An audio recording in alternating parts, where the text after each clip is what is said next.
Hi guys, welcome to lecture 8 of our economic crash course. So basically we are doing our economic crash course under the free crash course which is provided by Prep IAS. This is a 3 months free crash course which started on 17th March and will be completed on 20th June. So basically on 27 June we have prelims and last date for filling the form is 24th March, that is today. So I hope आप लोग जल्दी से इसको form को fill कर दो. Then उसके बाद हम इस कोर्स के अंदर कॉम्प्रिहेंसिव कवरेज ले रहे हैं प्रीलिम्स पॉइंट ऑफ व्यू से, और इसमें हम अराउंड ऑलमोस्ट एवरी एस्पेक्ट, हम प्रीलिम्स का एवरी एस्पेक्ट कवर कर रहे हैं based on last year pattern and your syllabus, right. Then इसके साथ साथ हम कुछ 5 फुल लेंथ मॉक टेस्ट पे हमने इंक्लूड करे हैं. देन इसके साथ साथ हमारी फैकल्टीज जो है वो प्रीलिम्स तो क्वालिफाइड हैं ही सबके सब, उसके अलावा मेंस भी मल्टीपल टाइम्स लिखा और इंटरव्यू में भी उन्होंने एक्सपीरियंस लिया है. So they have a better knowledge कि what type of question can be asked in prelims and what type of question can be avoided. ठीक है. सो आप लोग फैकल्टीज को बिल्कुल पकड़ के रखना, जैसे कि मैं बार बार बोलता हूँ, उनको छोड़ना नहीं है. देन उसके बाद आपका स्टैटिक पोर्शन तो हम यहाँ से कवर कर ही रहे हैं, इसके साथ साथ डायनेमिक पोर्शन भी आपका कवर होगा इस पूरे 3 मंथ के फ्री क्रैश कोर्स में. देन इसके बाद हर लेक्चर के बाद आपको स्टडी मटेरियल भी मिल रहा है, नोट्स भी मिल रहे हैं. ये आप स्टडी मटेरियल और नोट्स आप ट्रैप आईएएस के टेलीग्राम चैनल से डाउनलोड कर सकते हैं. देन इसके साथ साथ सभी सेशन का हर संडे को एक डाउट क्लियरिंग सेशन भी रखा जाता है, जिसमें आप लोग हर लेक्चर के बाद गूगल फॉर्म पे अपने डाउट्स डालते हो, फिर फैकल्टीज उन डाउट्स का सॉल्यूशन देते हैं हर एक संडे को यूट्यूब चैनल पे लाइव. सो हेयर आप अपने लाइव क्वेश्चंस पूछ भी सकते हो. ठीक है. This is a very good opportunity for all of you. Then इसके साथ साथ इसमें सी सेट का सिलेबस भी इंक्लूडेड है. सी सेट भी हमारे हिमांशु गजेंद्र सर के द्वारा कराया जा रहा है. ठीक है. So let's start with our lecture number 8, which is again government budgeting. ठीक है. So right, we have till now in the previous lecture we have discussed many things about India government budgeting. So मैं अब इसमें हमने देखा था सबसे पहले की डेफिनेशन हमने देखी थी, देन आर्टिकल, देन हमने इंटरिम बजट देखा था, देन हमने बजट की क्या इंपॉर्टेंस है वो देखी थी, देन हमने टाइप्स ऑफ बजट देखा था, जीरो बेस्ड बजट देखा था हमने, परफॉर्मेंस बजट देखा था हमने, देन हमने आउटकम बजट देखा था.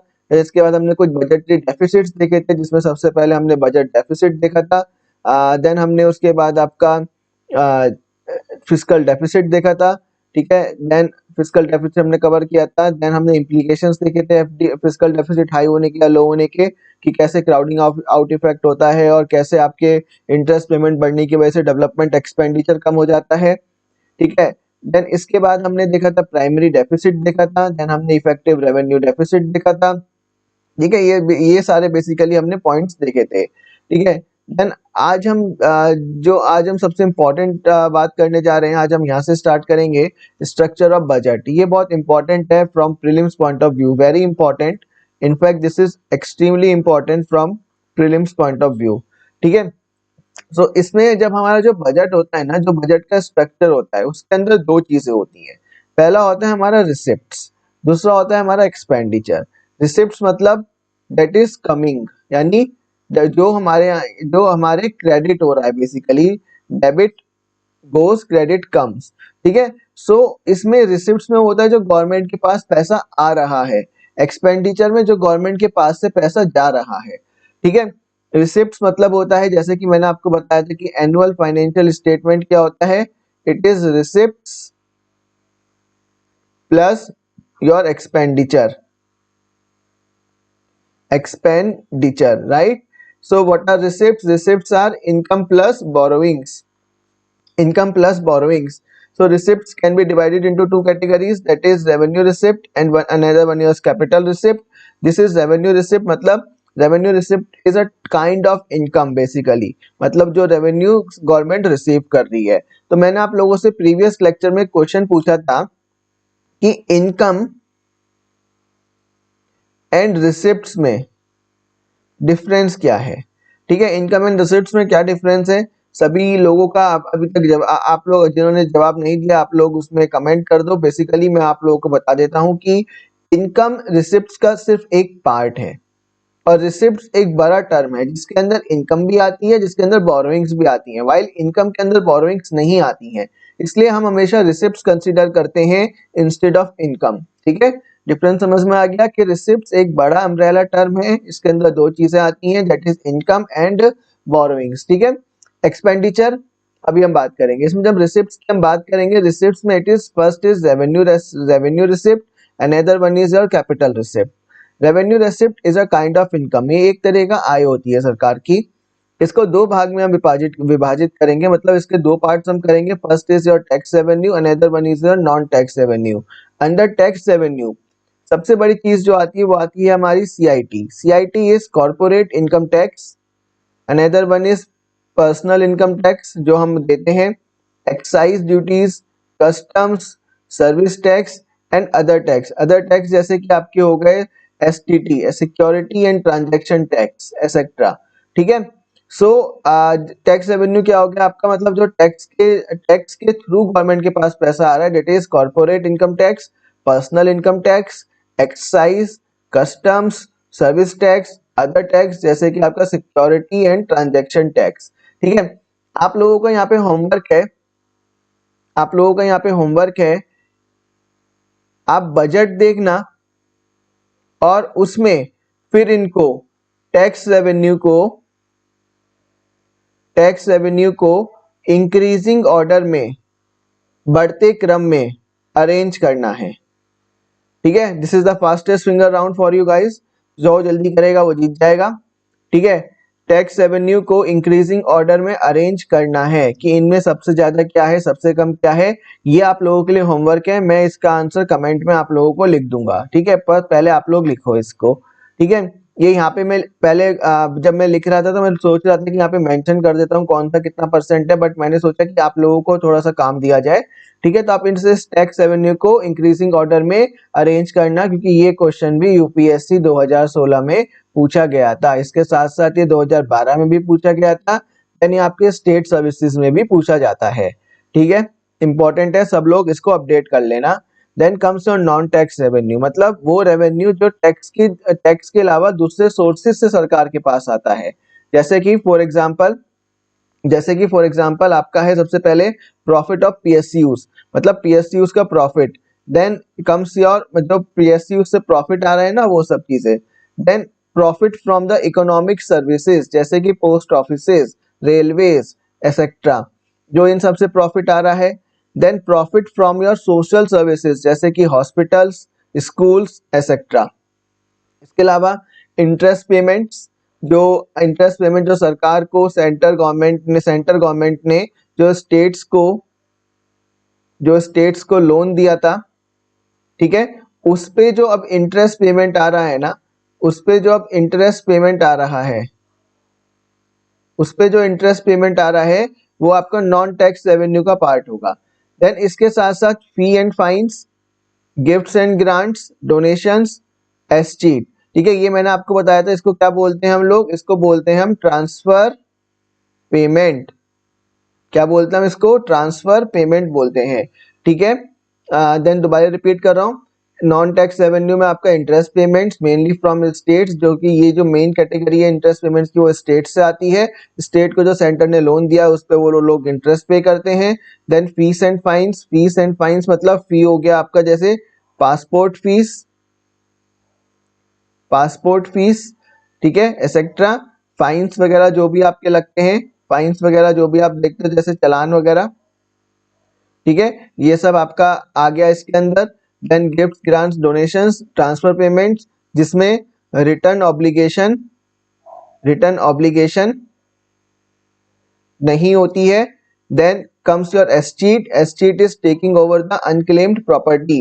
दिस इज एस्टीट मतलब टेकिंग ओवर द, जैसे कि आपका बेनामी ट्रांजैक्शंस, जिसको हम बोलते हैं बेनामी ट्रांजैक्शंस या फिर बेनामी प्रॉपर्टी। ठीक है, मतलब जिसका कोई भी ऑनर नहीं होता तो उसको एस्टीट बोला जाता है। ठीक है, this is your sources of non tax revenue, ये बिल्कुल याद रखने हैं आप लोगों को। ठीक है, profit of PSU, profit of economic services, profit from social services जैसे कि हॉस्पिटल, स्कूल्स। अब जो ये प्रॉफिट है ना, प्रॉफिट वर्ड यूज तो कर रहे हैं पर प्रॉफिट या मोटिव नहीं है। जैसे कि मैं आपको बताता हूं यहाँ पे,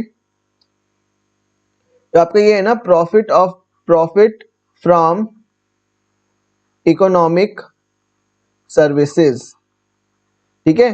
profit is not the motive, profit motive नहीं है इसका, इसका प्रॉफिट मोटिव नहीं है, इसका मोटिव है social social welfare, social welfare यानी सब्सिडीज जो दी जाती हैं इस एरियाज में।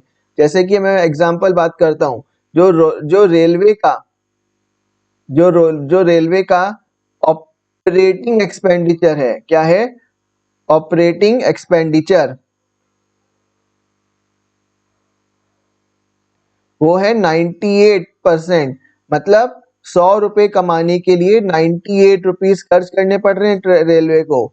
सो दिस इज बिकॉज हमें फेयर्स में सब्सिडी मिल रही है सरकार से, क्योंकि फेयर इतने कम है। So this is not, profit motive is not the objective here, the objective is the social welfare, ठीक है।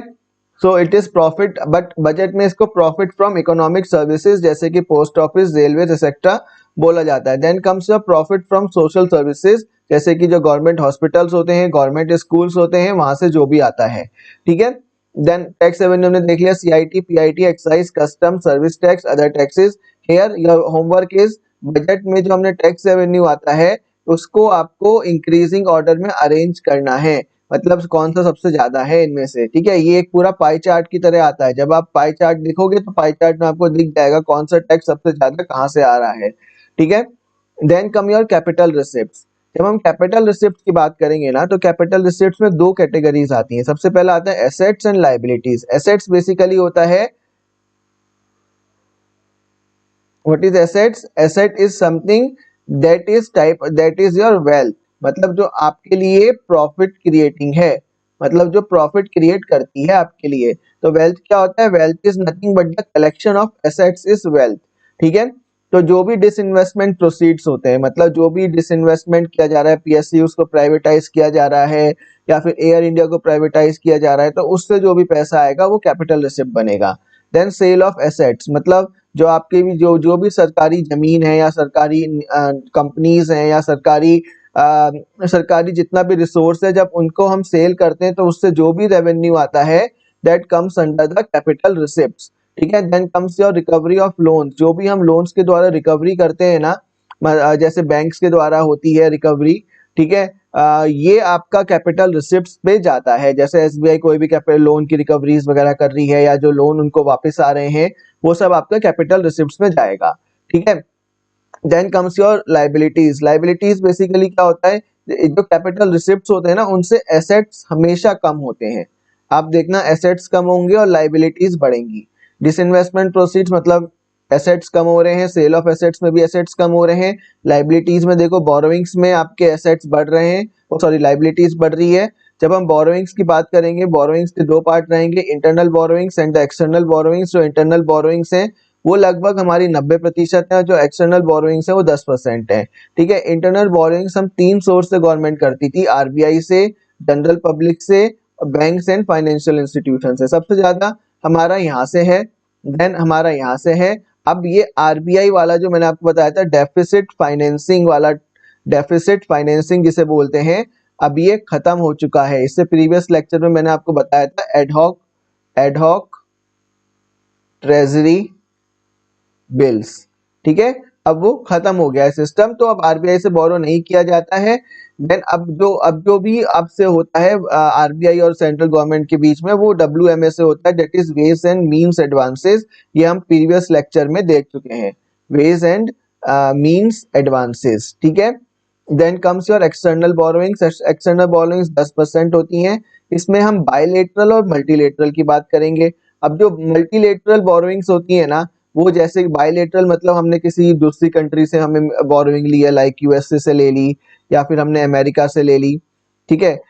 ये वहां पे रहेगा आपका, ठीक। Then comes your multilateral borrowings. Multilateral borrowings जब हम बात करेंगे, जो हम वर्ल्ड बैंक से ले रहे हैं, जो हम वर्ल्ड बैंक से ले रहे हैं, ठीक है। ये आपका थोड़ा सा इंपॉर्टेंट रहेगा, वर्ल्ड बैंक से ले रहे हैं या फिर आईएमएफ से ले रहे हैं या फिर आपका डब्ल्यूएचओ से कुछ ले रहे हैं, तो that is your multilateral borrowings, ठीक है।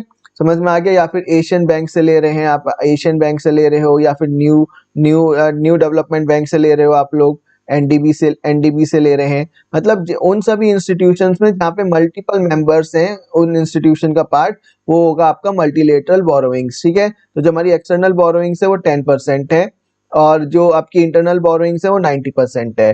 ठीक है, अब आप लोग मेरे को कमेंट करके बताओ कि internal borrowings and and external borrowings, internal borrowings and external borrowings में से which one is better, which one is better. ठीक है, ये आप लोग कमेंट करके बताओ मेरे को which one is better.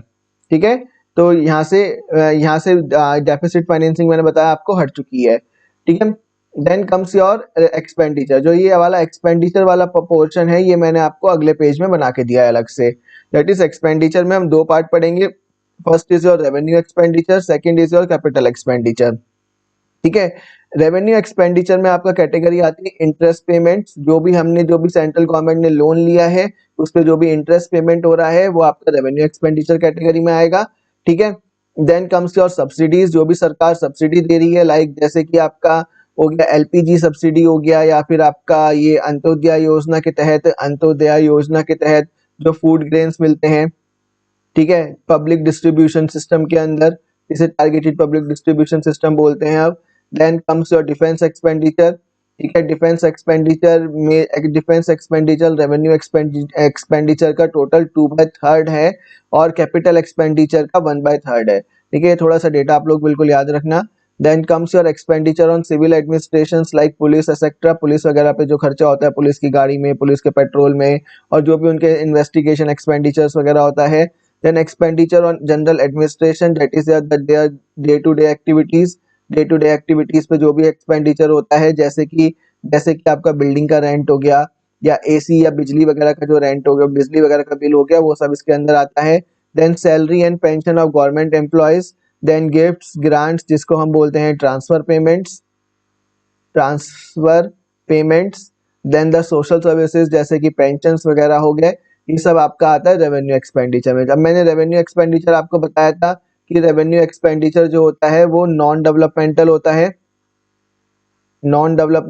Nature में, नॉन डेवलपमेंटल होता है।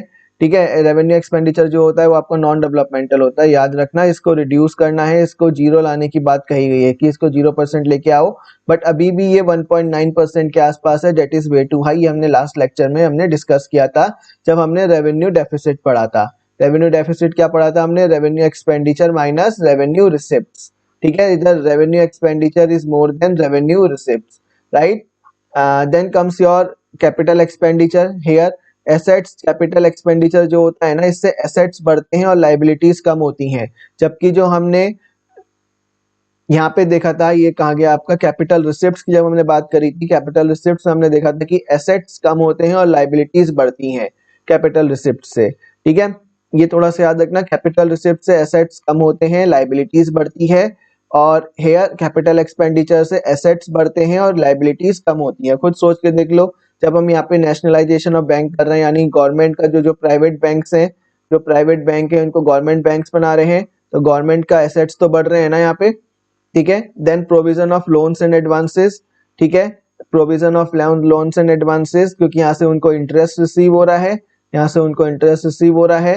Then purchase of assets, expenditure on infrastructure, जैसे कि आपके ब्रिजेस बनाने, ठीक है, ब्रिजेस बनाने, एयरपोर्ट बनाना, जैसे कि आपका जवाहर एयरपोर्ट बन रहा है।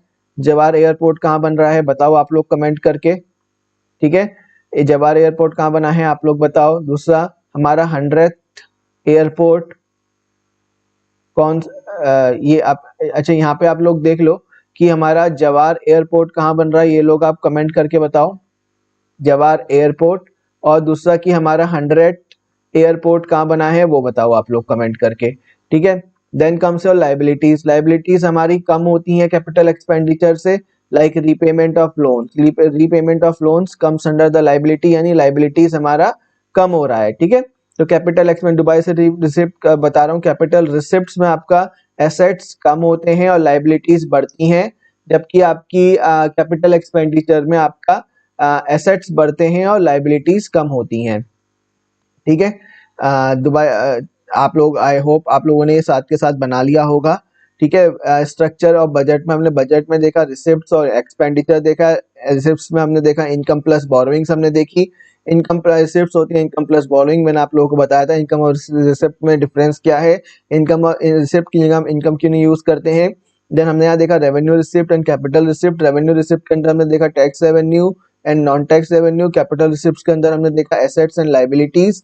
ठीक है, इतना आप लोगों को क्लियर होना चाहिए। यहाँ पे टैक्स रेवेन्यू में हमने देखा CIT, PIT that is corporate income tax, personal income tax, excise duties, custom, service tax, other taxes. Non tax revenue में हमने देखा profit of PSUs, profit of economic services, post like example post offices, railways. Here the motive is not profit, here the motive is the here if you say that here the motive is the social welfare, then profit from social services, the same goes here also, here motive is not profit but the social welfare। ठीक है, then हमने interest payments, fees and fines, gifts and grants, estate, estate मतलब होता है taking over the unclaimed property. ठीक है, then हमने capital receipts में हमने चीजें देखी, ये सारी एसेट्स देखे, लाइबिलिटीज देखी। बस थोड़ा सा ये याद रखना है एसेट्स डिक्रीज होते हैं और लाइबिलिटीज बढ़ती हैं। ठीक है, then comes your expenditure. Expenditure में हमने देखा revenue expenditure, capital expenditure. Revenue expenditure में हमने देखा it is interest payment, subsidies, defence, expenditure on civil administration, expenditure on general administration, salary and pension of government employees, gifts, grants and donations जो भी आपके आते हैं, that is the transfer payments. Transfer payments दोबारा से repeat कर रहा हूँ, वो सभी पेमेंट जिन पे हमारे पास रिटर्न करने का ऑब्लिगेशन नहीं होता है। Then comes your social services. Capital expenditure से क्या होता है, हमारा एसेट्स बढ़ते हैं, लाइबिलिटीज कम होती हैं। एसेट्स जब बढ़ते हैं तो कैसे बढ़ते हैं, nationalisation of banks, provision of loans and advances, purchase of assets, expenditure on infrastructure. Liabilities decrease कैसे होती है, क्योंकि रीपेमेंट ऑफ लोन्स इस कैटेगरी के अंदर आते हैं। यहाँ मैंने आप लोगों से सवाल पूछा है कि जवाहर एयरपोर्ट कौन सी स्टेट में बन रहा है और हमारा 100 एयरपोर्ट कौन सा है। ठीक है, यहाँ तो कोई डाउट हो तो आप लोग पूछो। ठीक है, देन हमारे पास नेक्स्ट टॉपिक आता है फिस्कल फेडरलिज्म। ठीक है, इसको भी हम बाद में देखेंगे, पहले मैं आपको एक चीज बता देता हूँ दैट इज फिस्कल फेडरलिज्म। ठीक है, इसमें हम बेसिकली बात करते हैं distribution of taxes, distribution of tax. ठीक है, कौन से सब्जेक्ट पे स्टेट्स के पास जाएगा, कौन से पे सेंटर के पास जाएगा, कौन टैक्स इम्पोज करेगा, कौन कलेक्ट करेगा, कौन उसको अप्रोप्रिएट करेगा। ठीक है, ये आप जब देखोगे तो आपको पॉलिटी में 7th शेड्यूल के अंदर मिलेगा ये सारा देखने को। 7th शेड्यूल के अंदर आर्टिकल 269, 268, 268A, 268A के अंदर ये सब आता है। तो मैंने आपको काफी सिंपल करने के लिए आप लोगों के लिए एक स्पेशल टेबल डिजाइन कर दी है। ठीक है, तो मैंने इसको 6 कैटेगरी में डिवाइड करा है। Central taxes, shareable taxes, state taxes, इसमें से कुछ जीएसटी में आते हैं, सारे नहीं, कुछ एसजीएसटी में आते हैं। Then imposed and collected by centre and appropriated. Here appropriated का वर्ड, अप्रोप्रिएटेड का मीनिंग याद रखना आप लोग। अप्रोप्रिएटेड का मतलब होता है यूज्ड। अप्रोप्रिएटेड का मतलब क्या होता है आपका, अप्रोप्रिएटेड मतलब होता है यूज। ठीक है, तो जो यूज्ड वाला टर्म है, मतलब जो यूज्ड करते हैं वो कौन करता है, अप्रोप्रिएटेड मतलब वो रहेगा यूज्ड। ठीक है, then here imposed by centre, collected and appropriated by state, article number 268। यहाँ पे क्या है, imposed and collected by centre but appropriated by states. यहाँ पे imposed by centre, collected and appropriated by states. Then here imposed by center, collected and appropriated by both center and states. That is article number 268A. ठीक है, अब जो current scenario है ना, ये central taxes और shareable taxes that is A plus B को बोला जाता है सेंट्रल शेयरेबल टैक्सेस। मतलब अब A plus B single category बन गई है। सिंगल कैटेगरी मतलब वन कैटेगरी, राइट। तो जो हमारे इस कैटेगरी में आते हैं वो आते हैं आपके corporate income tax, custom duties, stamp duties on financial assets, जैसे कि आपका सिक्योरिटी एंड ट्रांजैक्शन टैक्स। ठीक है, एसटीटी क्या है यहाँ पे, एसटीटी है आपका सिक्योरिटी एंड ट्रांजैक्शन टैक्स। ये बहुत सिंपल टेबल कर दिए हैं, तो ये बहुत कॉम्प्लेक्स हो जाता है इसलिए आप लोगों के लिए टेबल बना के मैंने यहाँ पे मेंशन कर रहा हूँ मैं आपको। CIT is corporate income tax, PIT is personal income tax, then custom duties, stamp duties on financial assets, then आपका security transaction tax, then your gift tax, then here it is personal income tax, union excise duties. ये सारे आपका category 1 में आते हैं, date is A+B। ठीक है, अभी करंटली सिंगल कैटेगरी की तरह दिखाया जाता है।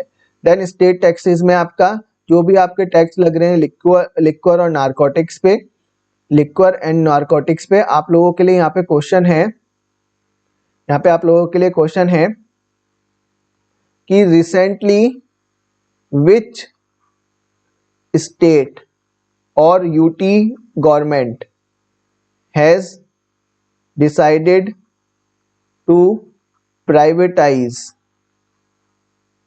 Liquor business. ठीक है, आंसर दो इसको कमेंट करके। आपके पास ऑप्शन है न्यू दिल्ली, NCT, हरियाणा, बिहार या फिर छत्तीसगढ़। ठीक है, आंसर दो मेरे को फटाफट से इसका कमेंट करके। ठीक है, लिक्वर एंड नारकोटिक्स आपका SGST है, मतलब स्टेट टैक्सेस के अंदर, ये GST के अंदर नहीं आता, याद रखना। अल्कोहल पे जो भी टैक्स लग रहा है वो GST के अंदर नहीं आता है, ये बिल्कुल याद रखना आप लोग। मतलब शराब, गुटखा, इन सब पे जो भी टैक्स लग रहा है वो GST के तहत नहीं आएगा। ठीक है, then your sales tax, trade tax, state VAT, ये तो अब आपका GST के अंदर कवर हो गया है। देन एग्रीकल्चर इनकम टैक्स, देखो इसमें जितने भी लिस्ट आउट है ना, ये सारे के सारे आपके बेसिकली ये सारे अभी लगते नहीं है कहीं भी। ठीक है, ये याद रखना, मतलब ऐसा नहीं है कि सारे के सारे लगते हैं, बट जो शेड्यूल 7 में आपके मेंशन है वो सब मैंने यहाँ पे लिस्ट आउट कर दिए हैं। यानी अगर एग्रीकल्चर पे इनकम टैक्स लगाना होगा तो किसके हाथ में होगा, किसके पास पावर होगी, वो बेसिकली पावर होगी आपकी इसके पास, स्टेट गवर्नमेंट के पास। ठीक है, देन लैंड रेवेन्यू टैक्स, जैसे कि आपका हो गया बिल्डिंग टैक्स। ठीक है, जैसे कि आपका हो गया building tax. Then stamp duties on agriculture land, stamp duties on agriculture land. Then आपका lands and buildings. Then entry tax, octroi tax हो गया आपका। देन आपका टोल टैक्स हो गया। प्रोफेशंस, ट्रेड, एम्प्लॉयमेंट के ऊपर जितना भी लगेगा, लग्जरीज एंड गैम्बलिंग्स वगैरह के ऊपर जो टैक्स लगेगा वो सब स्टेट कैटेगरी में आता है। ठीक है, then next category is imposed and collected by centre, मतलब imposed and collected by centre and appropriated by states. इसमें आपका इंटर स्टेट ट्रेड जितना भी होगा, railway freight and fares, terminal taxes on goods and passengers carried by rail, air and sea, forward and future trading, sale of newspapers, and उसके अंदर जितने भी advertisement होते हैं वो सब इस कैटेगरी के अंदर आएंगे। ठीक है, that is imposed and collected by centre but appropriated by states. ठीक है, then next is your imposed by center and collected and appropriated by state, 268 article number 268 stamp duties except on financial document and agricultural land, क्योंकि financial document वाला category यहाँ पे आ गया है और आपका जो एग्रीकल्चर लैंड वाला है वो आपका इस कैटेगरी में आ गया है। ठीक है, ये यहाँ पे है और ये यहाँ पे है, तो इसके अलावा जो भी स्टैम्प ड्यूटीज पे लगेगा, जो जिस पे भी स्टैम्प ड्यूटीज लगेंगी वो सब आर्टिकल 268 के तहत लगेंगी। Then excise duty on toilet medical preparations, जो कि अल्कोहल और नारकोटिक से बने होते हैं। ठीक है, जैसे कि आपका हैंड वॉश हो गया, जो भी आपका हैंड वॉश हो गया वो।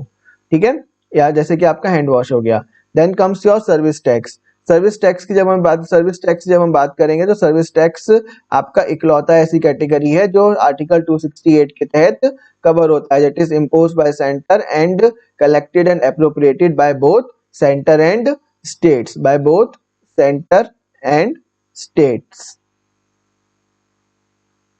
ठीक है, by and appropriated by, collected and appropriated का मतलब मैंने आप लोगों को बता दिया, यूज्ड बाय। तो यहाँ से आप लोग ये चीज समझो, सेंट्रल टैक्सेस में आपका CIT आ गया, कस्टम आ गया, स्टैम्प ड्यूटीज आ गया, and on stamp duties on financial assets जैसे कि security transaction tax, gift tax, then यहाँ से हमने देखा पीआईटी यूनियन एक्साइज ड्यूटीज। अब ये जो दो कैटेगरियां इनको कंबाइन करके सिंगल कैटेगरी बना दिया गया है। Then comes your state taxes जिसे एसजीएसटी बोलते हैं, जो जैसे कि liquor and narcotics, sales tax, trade tax, state VAT is value added tax. ये क्या होता है ये हम टैक्सेशन चैप्टर में देखेंगे। Then agriculture income tax, land revenue, stamp duties in on agriculture land, lands and buildings, entry tax, octroi, toll.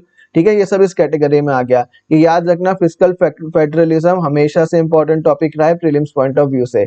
ठीक है, तो ये चार्ट बिल्कुल याद होना चाहिए आप लोगों को। देन आपका imposed and collected by centre but appropriated by states में इंटर स्टेट ट्रेड आ गया, railway freight fares, terminal taxes on goods and passengers, forward and future trading, then sale of newspapers and advertisement, जो उसके अंदर advertisements होते हैं। Then आपका imposed by center, collected and appropriated by state, stamp duties except on financial and agriculture excise duties on toilet papers, toilets and medical preparations containing the alcohol and narcotics. Then comes your service tax. ठीक है, ये terms आप लोगों को बिल्कुल याद रखना है। ठीक है, देन अब मैं आपको कुछ और ये आपको क्वेश्चन मैंने आपको दिया था, कमेंट करके बताओ मेरे को। देन मैं आपको कुछ यहाँ से मिसलेनियस टर्म्स भी बता देता हूँ साथ के साथ। प्रीलिम्स में कभी कभी पूछी जाती हैं ये सब मिसलेनियस टर्म्स। सबसे पहला आता है आपका कुछ गोल्डन रूल। मैंने कुछ प्रीवियस ईयर के पेपर से ये टर्म्स कलेक्ट करी हैं आप लोगों के लिए, लिख लो यहाँ ब्रैकेट में, बेस्ड ऑन प्रीवियस ईयर। ठीक है, सबसे पहला आता है golden rule of budgeting. Golden rule of budgeting, ये क्या है भाई? गोल्डन रूल ऑफ बजटिंग क्या है? इसका मतलब होता है कि गवर्नमेंट शुड बोरो, इसका ये होता है कि ये बोलता है government should borrow only for capital expenditure, only for capital expenditure purpose. ठीक है, क्योंकि मैंने आपको बताया था पर्पस मतलब ये आपका ये होता है, ये डेवलपमेंटल नेचर का होता है, this is for developmental nature. ठीक है, देन सेकंड टर्म आती है फिस्कल ड्रैग। फिस्कल ड्रैग क्या होता है? बेसिकली आपका ये समझने वाली चीज है।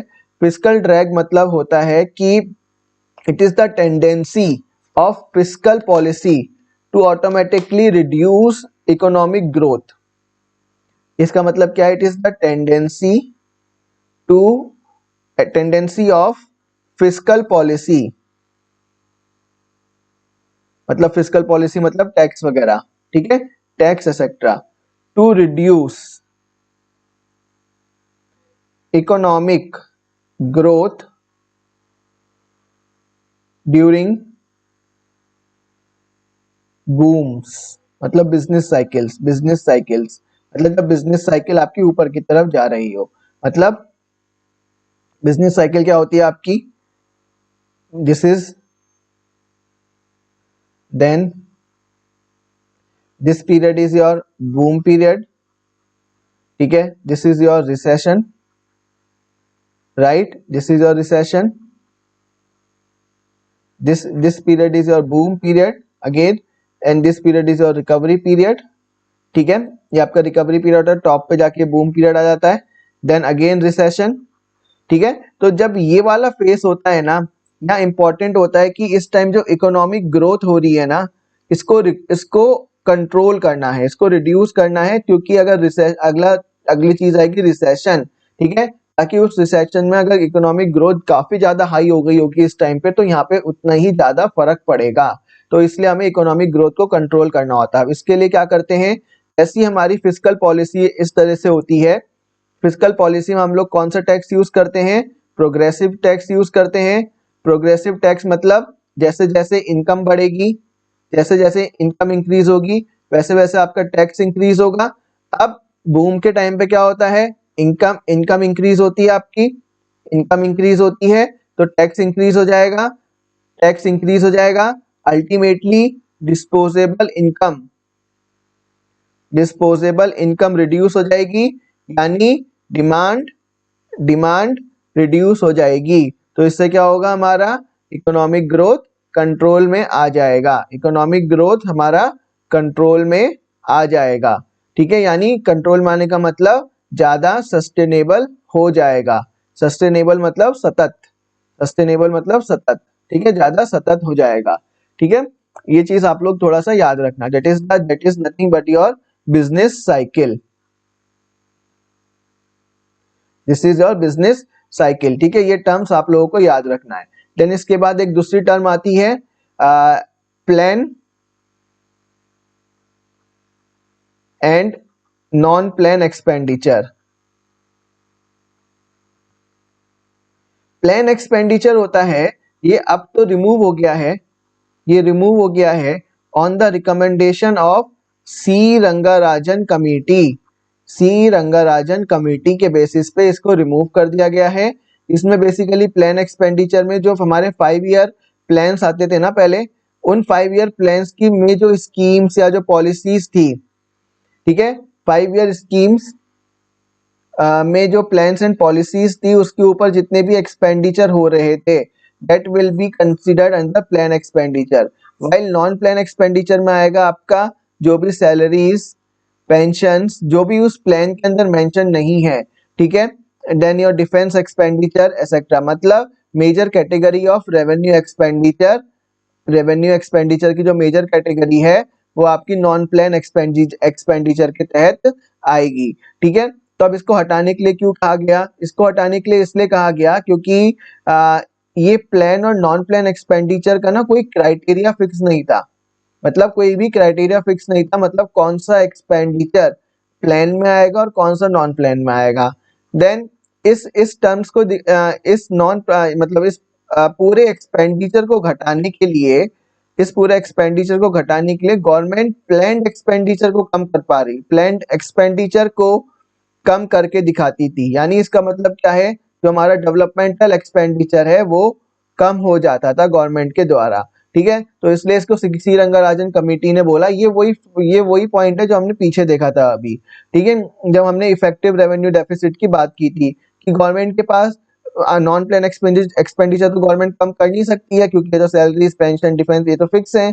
तो इसके अलावा क्या कम कर सकती है, प्लान्ड एक्सपेंडिचर कम कर सकती है। तो इसलिए सी रंगाराजन कमेटी ने बोला कि जो plan expenditure, non plan expenditure का पोर्शन आता है बजट के अंदर, एनुअल फाइनेंशियल स्टेटमेंट के अंदर, इसको रिमूव कर दो, इसको रिमूव कर दो, इसलिए इसको रिमूव कर दिया गया।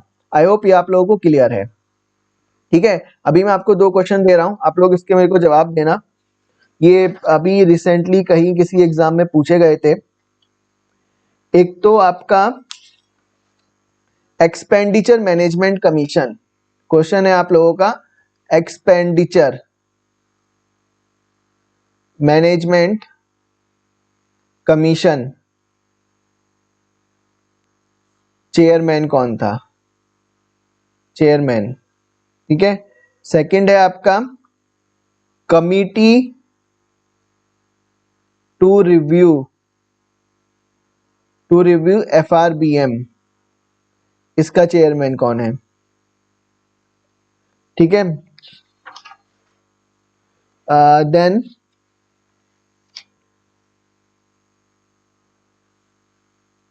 बापू इज बायोमेट्रिकली ऑथेंटिकेटेड